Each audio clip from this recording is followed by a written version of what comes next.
So, good evening, Joshnavi. My name is Satya Prasad, and today I'm going to give a short presentation on the topic called as derivatives. So, before that, I want to give you a brief introduction about myself. So, as I said, my name is Satya Prasad, and I born and brought up in Chautupal, which is just outside Hyderabad, and I come from a family of five. My father is a government employee, and my mother is a housewife, and my two elder sisters are working professionals. And I graduated in the year of 2022 from Satyabama University, Chennai, in the specialized in computer science and engineering. Uh, so coming to my skills, uh, my skills are I am confident and energetic, and my interpersonal skills such as communication, leadership, and networking skills. Recently, I completed a short 3 months course on investment banking operations provided by Imaticus Learning Hyderabad. And in this course, I have learned about what is financial system, what are different participants and different products in financial system like equity, fixed income products, derivative products, and so on. And then I also learned core investment banking operations like trade life cycle operations, AML, KVC operations, securities borrowing and lending operations, and collateral operations, and so on. And I want to put these skills that I've learned theoretically into practical use by joining an investment banking firm. This is my brief introduction about me. And coming to the topic today, so today is a topic called as derivatives. So simply, derivatives is nothing but it is a financial contract between two counterparties where the value of the derivative contract derives from the underlying assets. Underlying asset can be such as equity, bonds, commodity like gold, so on. So currency, anything, the underlying can be anything. So mostly the main purpose, the primary function of using derivatives are first hedging. Hedging is nothing but protecting ourselves from adverse market changes in prices of the assets. Second is speculation. In speculation, we want to get short-term profits through price changes in different assets through using of leverage. Third is arbitrage. Arbitrage is nothing but riskless profits. Fourth is price discovery. In price discovery, we can able to forecast how the asset prices is going to get in the later future date. We can able to forecast how the prices is going to fall. Fifth is leverage. Leverage is nothing but by investing smaller amounts of money, we are getting exposure to larger, bigger assets. So it's going to amplify our returns, and that is the main use of leverage. So in derivatives, we have typically four different types of contracts. First is forwards, futures, options, and swaps. So, and in derivatives, there are two types. First is like over the counter derivatives. Like derivatives are traded in two different kind of markets. First is over the counter derivatives, and second is exchange traded derivatives. Over the counter derivatives are customizable contract between two counterparties the where the counterparties directly negotiate all the trade economics like price, quantity, quality, and so on. And they can set terms for themselves based on other party. So the main advantage is it is highly customizable, like you can select how much size you want, and so on. And it is very less regulated compared to other market which is exchange traded. So coming to, but there are some risk associated with OTC market. One of the main risk is credit risk or counterparty risk, like the other counterparty not able to defaulting on the contract. And also there is less liquidity in this contract. You can't able to exit this contract simply because you can't able to find a buyer on the other side. So coming to the second one, which is exchange traded derivatives. These exchange traded derivatives are standardized contract traded in standardized exchanges like NSE, BSE, and so on. So where both counterparties does not know each other, and the exchange acts as a buyer to the seller and seller to the buyer, and it acts as intermediary, so that it will protect investors from counterparty risk and so on. So come up, one main features of these exchanges, first it is standardized, which is you can able to only buy certain lot size, like there will be a lot like only 10 lot, you can only buy in lot sizes, not in individual kind of thing, and so on. And it is there is a credit risk protection, like if you want to trade in standardized exchanges, the exchange is going to ask you margin from you, so that it will protect uh, uh, like there will be margin. So coming to different type of contracts, first we will come to forwards. So forward is a customizable contract where both counterparties trade an asset, where they decide all the trade economics like price, quantity, and quantity now, but the execution is going to happen at a later future date agreed upon today itself. So this is the basic thing about forwards. So the main features are it is customizable, and the both two counterparties can negotiate with each other directly without any intermediary in between. Third is the execution going to happen at a later date, but all the main settlement details are going to decided today itself. And it is very customizable, and you can get diverse range of products like swaps and other kind of products, where it is like very lot of products available. Third is it is private agreement, so that no other person other than you and the counterparty will able to know uh, what is the trade and so on. So this is forwards. Coming to futures and these forwards are traded in over the counter derivative markets. And the second one is futures are standardized financial contract between two counterparties, and they are traded in standardized organized exchanges, where like they will decide to buy or sell an asset at a future date, but the all the trade economics are decided today itself. It is very similar to forwards, but there is one difference. But in futures, the trading and buying and selling is all going to happen in organized exchanges like NSE, BSE. If you take in USA, you will find like New York Stock Exchange, Dow Jones Stock Exchange, and so on. So the futures are, they are standardized format. Second is there will be no counterparty risk. Third, they are highly regulated, and you need to maintain margins if you want to trade in futures. And the third type of derivative contract are options. These options are derivative contract where the buyer of the option is going to get the right to buy or sell the asset at a future date, but not an obligation to, but not an obligation. And in return, the buyer of the contract is going to pay certain amount called as premium to the seller. So this is the basic definition of options.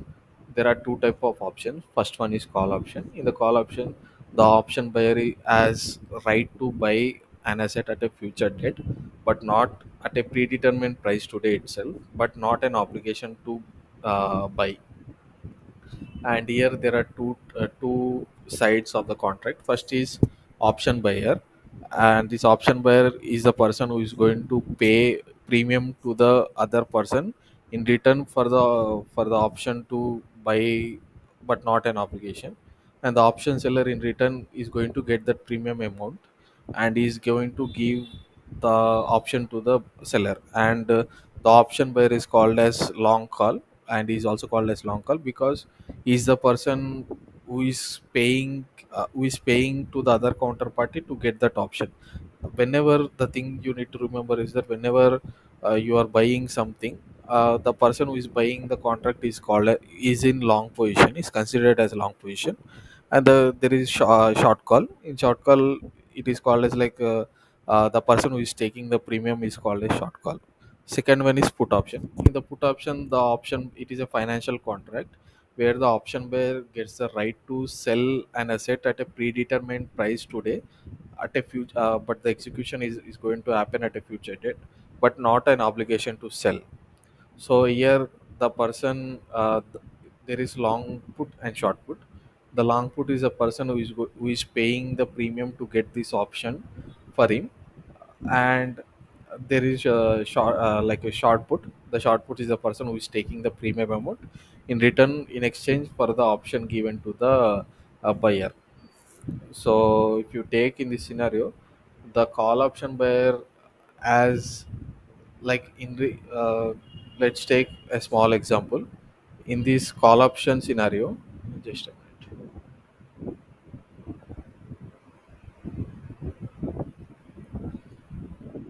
Yeah, okay, Joshna, that's all from my side. Like, if you have any doubts, you can ask me.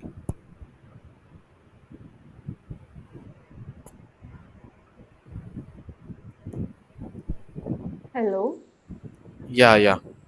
Then what about next one? Only you discussed about forward features and options. Hmm. Mm. So the next one is nothing about swaps. It is a OTC kind of contract. Swaps is nothing but exchange of cash flows between two different type of assets, uh, and the value is derived from those underlying assets. And in swap, we have four different types. First is interest rate swap. In interest rate swap, we will exchange cash flows between a fixed kind of loan with a floating loan. That is what interest rate swap. We will exchange the interest rate cash flows, and one is fixed and another one is floating rate. The second one is credit default swap. Credit default swap is mostly used as a credit protection to the buyer. And in this credit default swap, the buyer, or the person who is going to, one person, one counterparty is going to pay monthly kind of cash flows to the other counterparty, called as premium. And is they both get into agreement that in case there will be underlying asset, the underlying asset can be a loan or anything. In case the loan gets defaulted by the customer or the the borrower, this other counterparty need to compensate the option buyer, or the credit default swap buyer. That is what credit default swap is all about. And we have, what we call, foreign exchange swap. In this foreign exchange swap, it is nothing but the one person is going to pay, like I want to give a simple example. So let's take, there is a person, like an investor from India, and who has business interest in US, but for that he needs certain kind of he need capital to expand his business in the US. So he approaches but for a foreign bank, but the foreign bank is offering higher, is giving higher kind of, is asking for higher interest rate than the people who are similar, but their nationality in the US. So and this is a one side, and the other counterparty, like let's take a US investor who has business interest in India and want to invest in India, or want to build some kind of investments in India. So for that he need capital. If he and When he approaches bank, an Indian bank or any bank in India, the Indian bank is asking for higher interest rate than the person who has nationality in this India. So in that case, what these two people can do is they can simply exchange the currency between these two, and they can simply pay the cash flows like the interest amount, and at the end of the contract they can exchange the principal amounts. That is what this foreign exchange. And the other one is equity swap. Is nothing but one counterparty is going to pay fixed amount of interest, fixed amount of cash flow, and the other counterparty is going to pay what is a kind of returns, an equity product is going to generate, the underlying equity product generates. So this is the basic about swaps. Okay. So any doubts? Mm,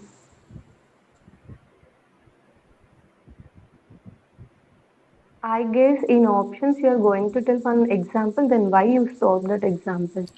Okay, like I'm going to explain that example again. May I know the reason why you stop that No, example? nothing but actually that time, Mm. because it's getting more than 10 minutes. That's why I stopped. But I want to explain it to you. Yeah, Uh, okay, sure. yeah. This is a simple example of a call option. Let's take there Mm, is a call option on XYZ company. There is strike price. Strike price is nothing but the price at which this counterparty has agreed to settle the contract. So let's take it is $100, and the expiration date is 3 months. So at the end of the third month, at the end of the contract date after 3 months, the market price of the XYZ company is $90, and the option buyer, the person who has bought this option, has paid $5 for getting this option. So if you take this scenario, at the end of the month, the call option buyer is going to get profit only if the prices has appreciated more than $100, because he has option to buy. So in that case, what happens is, if you take that asset, the XYZ company share, then he can buy the same asset at a cheaper price than the market rate. Let's take in the second scenario. Now the market price is more than $110. Like it is, if it is $110, the option buyer can simply buy that asset at $100 only. So he's getting like 10% discount to the market price. And in the second scenario, it is considered as he has what I can say, he has profited. So, so this is what the scenario. So second one is put option. In the put option, the option buyer he has right to sell. So he's going to profit only if the asset prices has fallen below the strike price. So in that case, if you look into this case, so at expiration date after 3 months, the price of this XYZ company has fallen to $80. In that case, what happens is, the option buyer can simply buy the option buyer can simply buy from the market at $80 and sell that same asset to the other counterparty, like the option seller, at $90. So he can profit the difference between 80, 90, and 80. It is $10. So, and that is the profit he has made. But that option buyer has paid certain amount of premium, so the premium amount is not going to get back. So in that case, the profit will be 10 minus 4, which is $6. So if you take, it is $4.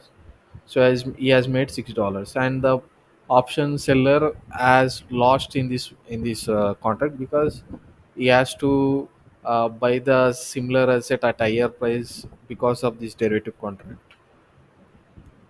So hope you understand this example. okay. Hmm. So did you understand this example? Which example? This put option example that I'm showing in the screen.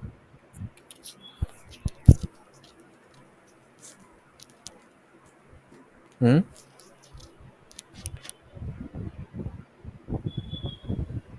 Hello. Hello. Yeah. So I think I want to ask you a question. Based on that, you can Mm, answer that, right? mm, So, so you can see that here, the strike price is $90, and mm, this is the scenario, right? Now, in case the strike price is $100. No, the current market price is $100, and the mm. premium the option buyer has paid is $4. In that case, what are the, who has made profit, who has made loss, and how much profit, how much loss the option buyer and the seller has made?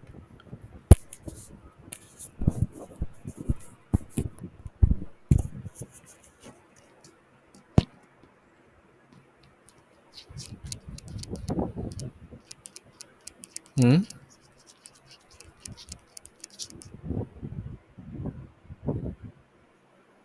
Hello. Hello. Yeah, can you see this scenario, like this one? Mm. This is the scenario.